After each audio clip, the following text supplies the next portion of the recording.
వెళ్తున్నారు కదా, ఈ అమరావతి గురించి కేంద్రం ముందు ఏమన్నా అన్ని విషయాలు మాట్లాడతాం.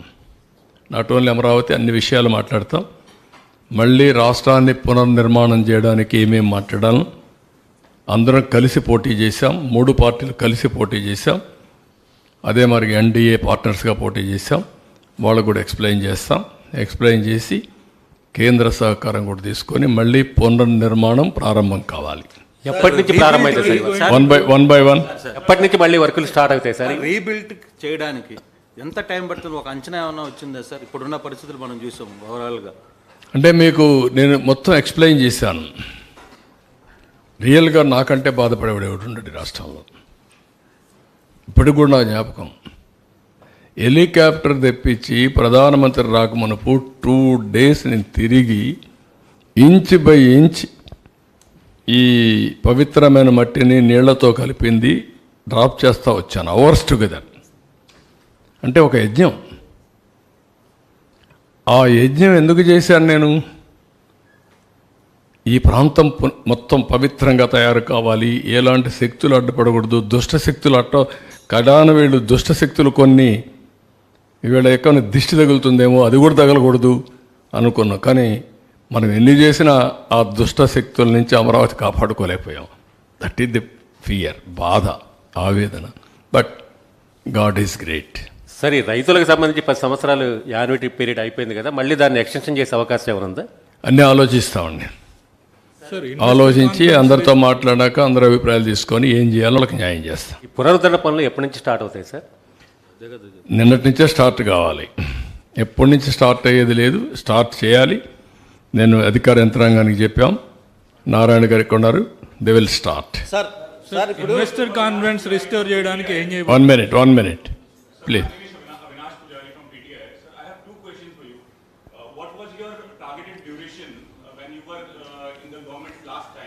To deliver Amravati as Singapore model, and what is your target now which you have given to your officials? Always you cannot fix targets or time bound program. In a fast way, quickest way, what all you can do it, you have to execute it. Hyderabad, Cyberabad city, first high-tech city I constructed, then I moved forward. Then I marketed all over the world about IT. Some companies have come. Then ISB has come. Then we started national games. Gachibowli we started. Then I considered outer ring road. Then airport. Then Vanpik city. Always one by one, it all depends upon at that time, what is the investment it will come, how to promote, that is important for a city building. Creative way you have to move forward, not in a static way, or you can fix a building to construct, but not a city. One building you want to connect, what you need? One plan, money, one contractor. You can build 1 year, 2 years. It is not a building, it is a city promoted by various people. Has to build this city, not one person or one agency or one company. Financial crisis కూడా చాలా Second question to you is, the farmer has given quite a land to you, so they agitated for the development of Amravati, and many cases were booked on them. So will there be a call for it also? No, what I am saying, all cases unnecessarily harassment has been done towards them. We will review everything. We will do justice for them. And also 5 years they are on the roads to protect Amravati. Ultimately they begged people, they collected some funds, they sold some money, some properties, or with their earnings, they spent huge money for courts. By engaging advocates. Sir, judiciary also sometimes justice. We have to do something, then only justice will be done. They have done everything possible. Now how to protect them, we will protect. CM sir, Vijay sir from ABP Network sir. 2 questions sir. ఒకటి పొలిటికల్గా మీ vision ఇప్పుడు అలాగే ఉంది, 2014 ఆ టైంలో ఎలా ఉందో అమరావతికి సంబంధించి ఇప్పుడు అలాగే ఉంది. కాకపోతే ఆ టైంలో మీకు ఎదురు దెబ్బ తగిలింది ఎలక్షన్స్లో, అంటే మిగతా ప్రాంతాల్లో వదిలేయండి, ఎక్కడైతే మీరు డెవలప్ చేయాలనుకున్నారో ఇక్కడే మీకు పార్టీ ఎదురు దెబ్బ తగిలింది. కానీ 5 ఏళ్ళు గడిచేసరికి ఒక ట్రెమెండస్ విక్టరీ అయితే వాళ్ళు మీకు ఇచ్చారు. అంటే ఈ ట్రాన్సిషన్ని మీరు ఎలా చూస్తున్నారు? మీ విజన్ని వాళ్ళు అప్పుడు అర్థం చేసుకోలేకపోయారా? రెండో క్వశ్చన్, మళ్ళీ భవిష్యత్తులో ఎప్పుడన్నా ఏదన్నా సుదూరకాలం కావచ్చు, మరొక ముఖ్యమంత్రి ఎవరైనా వచ్చి నేను రాజధాని తీసుకెళ్ళి కడపలో పెడతాను, శ్రీకాకుళంలో పెడతాను అనకుండా లీగల్గా అమరావతి ఏపీకి రాజధాని అన్నట్టు సిమెంట్ చేయడానికి లీగల్గా ఏదైనా అవకాశం ఉందా? రెండో పాయింట్ ఎగ్జామిన్ చేయాలి. ఎవ్వరు కూడా మరీ ఇలాంటి మెంటల్ ఫెలోస్ వస్తే తప్ప ఇంతవరకు ఇండియా చరిత్రలో రాజధాని మారుస్తా అన్నాడు ఎవడు లేడు. స్వతంత్రం వచ్చిన తర్వాత ఎవరన్నా ఉన్నారా? నాకు తెలియదు, మీరు చెప్పాలి. నేను కూడా 45 ఏళ్ళు రాజకీయాల్లో ఉన్నా, అట్ ది హెల్మ్ ఆఫ్ అఫేర్స్లో ఉన్నా. నేను ఎవరిని చూడలా.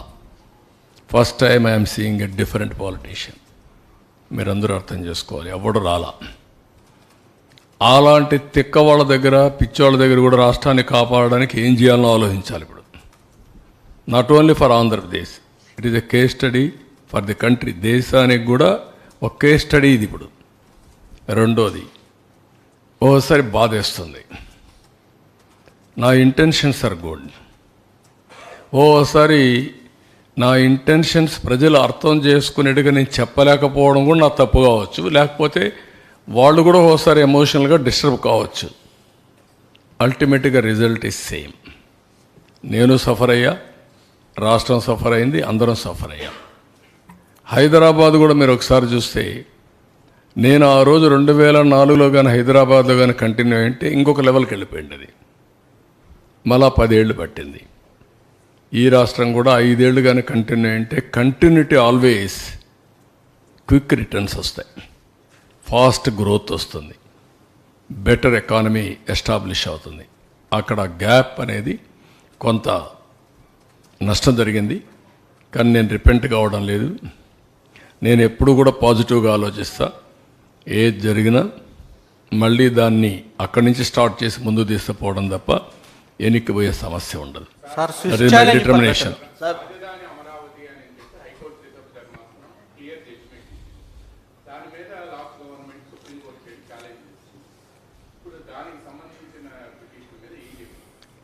అన్నీ కూడా లీగల్ హర్డల్స్ అన్నీ తప్పించి పాజిటివ్గా అమరావతిని నిర్మాణం చేయడానికి ఎలాంటి అవసరాలు ఉన్నాయో, ఎలాంటి అవకాశాలు అన్నీ ఉపయోగించి మళ్ళీ ముందుకెళ్తాం. లీగల్గా ఏం చేయాలి, నేను ఇక్కడ మీకు స్పరాది మూమెంట్ ఇచ్చేస్తా, ఇది విత్డ్రా చేస్తా అని కాకుండా లీగల్ ప్రాబ్లమ్స్ అన్నీ సార్ట్అవుట్ చేస్తాం. త్యాగం చేసిన వాళ్ళపైన పెట్టిన కేసులు కూడా రివ్యూ చేస్తాం. అన్నీ చేసి మళ్ళీ ఈజ్ అవుట్ చేసి ఒక కండ్యూసివ్ ఎన్విరాన్మెంట్ క్రియేట్ చేసి అమరావతి పునర్నిర్మాణం ప్రారంభమవుతుంది, ముందుకు తీసుకెళ్తాం. సార్, గతంలో మీరు రాజధాని స్టార్ట్ చేసినప్పుడు ఫైనాన్షియల్ అసిస్టెన్స్ బాగుంటుందని స్విచ్ ఛాలెంజ్ పద్ధతిలో ప్రాజెక్ట్ పెట్టారు, ఒకటి తీసుకొచ్చి మన ఏది సిబిడి సీడ్ బిజినెస్ డిస్ట్రిక్ట్ అని ఒకటి స్విచ్ ఛాలెంజ్. అది అట్లాంటిది ఏమైనా చేసే ప్లాన్ ఏమైనా చేశారా? అట్లా అన్నీ కూడా వర్కౌట్ చేయాలి. అప్పుడు కూడా స్విచ్ ఛాలెంజ్ పెట్టింది ఒక సిటీని డెవలప్ చేయడానికి, ప్రపంచమంతా కూడా వెళ్ళి ప్రపంచంలో ఉండే బెస్ట్ కంపెనీస్ తీసుకొచ్చి డెవలప్ చేయడానికి పెట్టాం. ఇప్పుడు ఎందుకు ఈ ల్యాండ్ వాల్యూ పెరుగుతుంది మనం ఆలోచిద్దాం.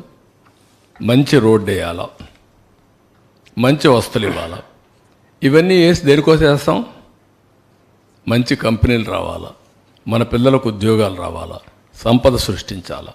అందుకే కదా అలాంటి చేసే ఎక్స్పర్టైజ్ ఉండే కంట్రీస్ ముందుకు వస్తే వాళ్ళ సర్వీసులు ఉపయోగించుకోవాల్సిన అవసరం లేదు. వ్యక్తులు కానీ, సంస్థలు కానీ, కంట్రీస్ కానీ. అలాంటి సంస్థే సింగపూర్ సంస్థ. దాన్ని తరివేసినటువంటి హీన చరిత్ర గత ప్రభుత్వంది. వాళ్ళు ఇప్పుడు వస్తారా రారా, వాళ్ళతో మాట్లాడాలి. వాళ్ళకంటే క్రెడిబుల్ ఆర్గనైజేషన్ లేదు ప్రపంచంలో, ఇంకెత్తుక్కోవాలి మనం.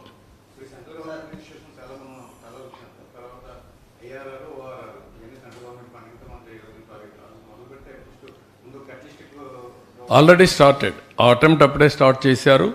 132 ఆర్గనైజేషన్లకు గాను 122 మంది రాలేదు. మొన్నే మీరు చూశారు, all India institute of medical science. నేను ల్యాండ్ ఇచ్చాను, అన్నీ ఇచ్చాను. నీళ్లు ఇవ్వకుండా 300 బెడ్స్తో ఆపరేట్ చేసే పరిస్థితికి వచ్చారు. 950 బెడ్లు ఆపరేట్ చేయాలి అంటే మీరు ఊహిస్తారా దీన్ని? ఓపి కూడా తగ్గించారు, నీళ్ళు లేవు. ఎవ్రీడే 50 ట్యాంకర్లు 60 ట్యాంకర్లు తీసుకురావాలి. మొత్తం హాస్పిటల్లో పేషెంట్ల వెహికల్స్ కాదు, అక్కడ మొత్తం వాటర్ తీసుకొచ్చే ట్యాంకులు ఉన్నాయి. ఆ పరిస్థితికి వచ్చారు. ఆ నీళ్లు కూడా ఎలాంటి నీళ్ళు వస్తాయో తెలియదు. Sir, Amaravati is one by one fast, only 1 or 2. sir. If you think a bit and if you have realized or not, Amaravati is a greenfield city. At the same time, another city is also being built in Saudi Arabia called Neom by Mohammed bin Salman. So, would you collaborate with them? Would you, because they have gone ahead, I think. So, in We'll work it out. Best cities, top 6 cities they have mentioned at one stage. World best or upcoming cities globally. One among them is this I had to go through, and if necessary, best cities, upcoming cities, we'll have a tie-up. I think these are 2 cities which are being built from the scratch actually right now in the world. Yeah, I will go through that. Sir ఇప్పుడు CRDA చట్టానికి విరుద్ధంగా R5 zone అనేది ఒకటి పెట్టి మొత్తం విజయవాడ గుంటూరులో ఉన్నటువంటి వాళ్ళందరూ కూడా ఇక్కడ స్థలాలు కేటాయించారండి. ప్రస్తుతం సుప్రీంకోర్టులో స్టేట్ గవర్నమెంట్ పిటిషన్ వేయడం జరిగింది. సో ఇప్పుడు గవర్నమెంట్ దాని పిటిషన్ విత్డ్రా చేసుకుని అదే వాళ్ళ ఊర్లో వాళ్ళకి భూమి కావాలి కానీ ఇంటి జాగా కావాలి కానీ ఇక్కడ కావాలని వాళ్ళు కోరుకోలేదు. అవును సార్, అదే గవర్నమెంట్ అలా చేసింది సార్. ఇప్పుడు దాన్ని ఏమన్నా రివ్యూ చేసి పిటిషన్ విత్డ్రా చేస్తారు? అది అవన్నీ కూడా వర్కౌట్ చేస్తాం లీగల్గా. వాళ్ళకు కూడా ఇంటి జాగా లేకపోతే వాళ్ళకి ఇంటి జాగా ఇచ్చి వాళ్ళకి ఇళ్ళు కట్టించి ఏం చేయాలని అవన్నీ వర్కౌట్ చేస్తాం. నేను ఎప్పుడు కూడా పాజిటివ్గా ఆలోచిస్తాను, నాట్ నెగిటివ్. నేను ఎప్పుడు కన్స్ట్రక్టివ్గా ఆలోచిస్తాను, నాట్ డెస్ట్రక్టివ్.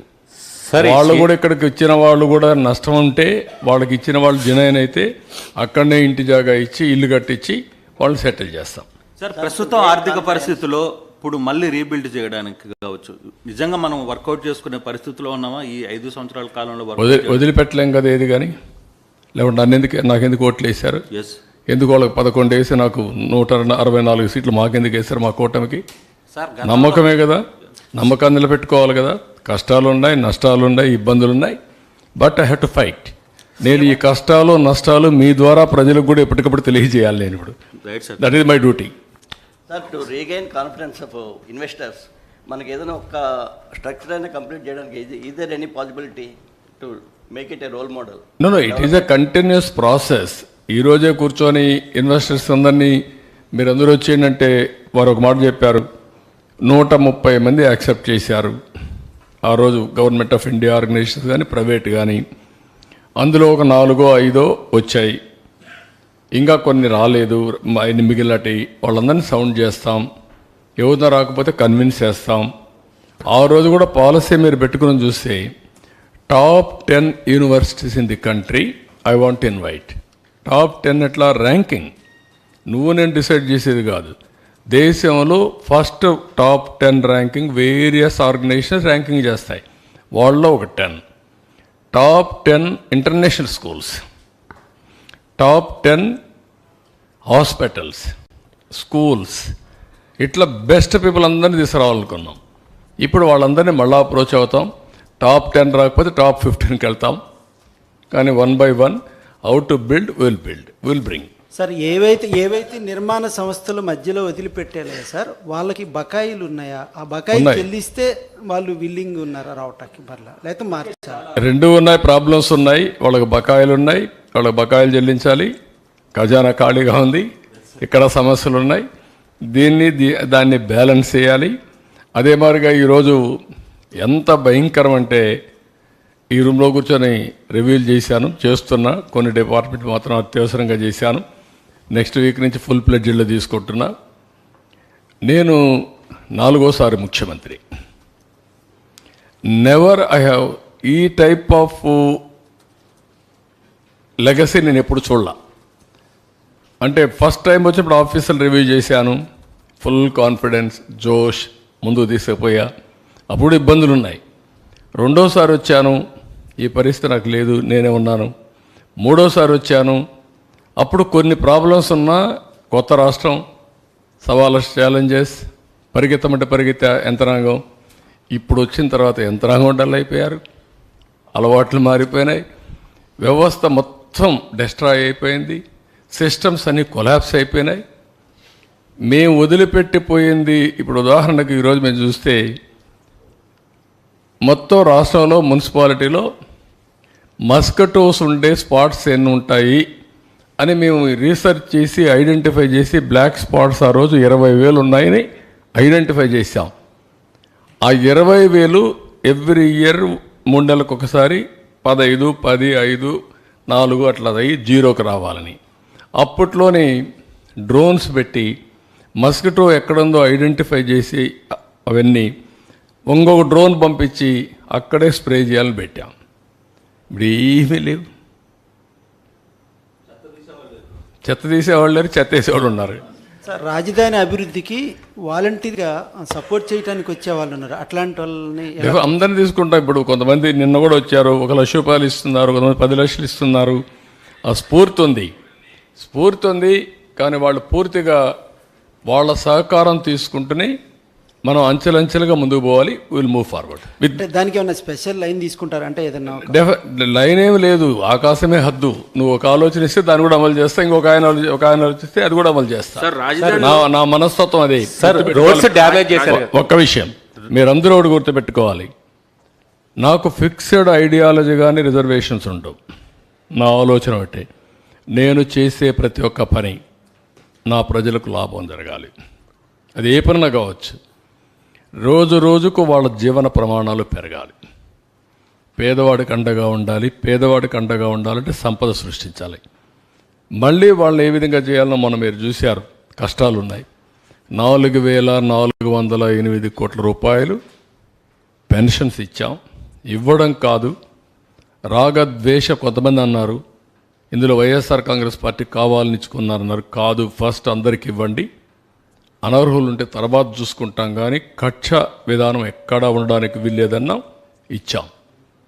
ఆ విధంగా ఏది చేసినా కూడా ప్రజాహితం కోసమే పనిచేస్తాం తప్ప ఇంకోటి కాదు. In course of time you are going to witness. Thank you.